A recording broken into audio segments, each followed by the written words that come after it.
প্রিয় দর্শকবৃন্দ, আসসালামু আলাইকুম। আমি ইঞ্জিনিয়ার ফাহাদ কথা বলছি মানিক ইঞ্জিনিয়ারিং থেকে। আজকে একটা ছোট্ট বিষয় আপনাদের সাথে ক্লিয়ার করব। অনেকেই যারা ডিজাইন নিতে চান বা একটা বাড়ি করতে চান, বাড়ি করার জন্য ডিজাইন নিতে আসেন, বাট একটা কিছু পার্ট বা কিছু বিষয় আসলে বুঝেন না। যার মধ্যে হচ্ছে অনেকেই আসেন যে ভাই আমি একটা তিনতলা বাড়ি করতে চাই, বাট আমি আপাতত একতলা করব, ইন ফিউচারে আমি তিনতলা কমপ্লিট করব। আপাতত আমাকে একটা একতলার জন্য একটা ডিজাইন করে দেন এবং এই ডিজাইনের জন্য আপনাকে কত টাকা চার্জ দিতে হবে।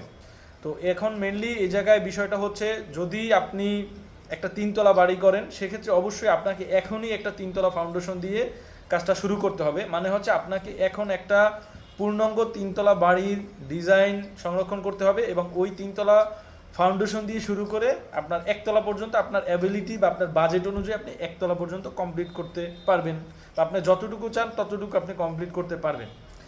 একটা এক্সাম্পল দিয়ে যদি বোঝাই, একটা একতলা বিল্ডিংয়ের লোড বিয়ারিং ক্যাপাসিটি যদি আমি হিসাব করি যে 10 টন, আর একটা তিনতলা বাড়ির একটা তিনতলা বিল্ডিংয়ের ক্যাপাসিটি যদি হিসাব করি আমি 40 টন, তাহলে আপনি যদি আমার কাছে একটা একতলা বাড়ির ডিজাইন করে নেন তখন কিন্তু আমি ওই একতলা 10 টন হিসাব করে, বা আমার যে ওয়েটটা একতলার ভিতরে আসার কথা ওইটার ক্যাপাসিটি হিসাব করে আপনি কলাম, আমার রড, আমার ফাউন্ডেশন, সকল ডিজাইনগুলো হচ্ছে আমি ওই ক্যাপাসিটি অনুযায়ী বা ওই লোড হিসাব করে আমি কিন্তু হিসাব করব। তখন কিন্তু আপনাকে ওই একতলার জন্যই স্ট্রাকচারটা দিব।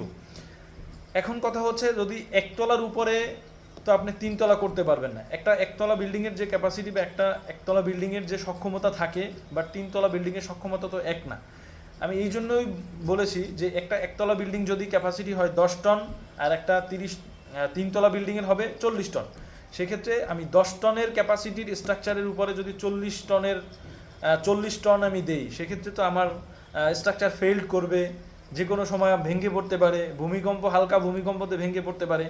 সো এই জন্য আমি এই জিনিসটা ক্লিয়ার করলাম যে আপনার যদি প্ল্যানিং থাকে যে ইন ফিউচারে আপনি একটা তিনতলা বাড়ি করবেন বা আপনার আসলে দরকার তিনতলাই, তো সেক্ষেত্রে অবশ্যই এখনই আপনাকে সুস্পষ্ট সুন্দর একটা স্পষ্টভাবে একটা তিনতলা ফাউন্ডেশন দিয়ে ডিজাইন সংরক্ষণ করতে হবে এবং ওই ডিজাইন অনুযায়ী কাজ করে আপাতত আপনি একতলা পর্যন্ত কমপ্লিট করতে পারেন, অথবা দুইতলা যদি চান দুইতলা পর্যন্ত কমপ্লিট করতে পারেন।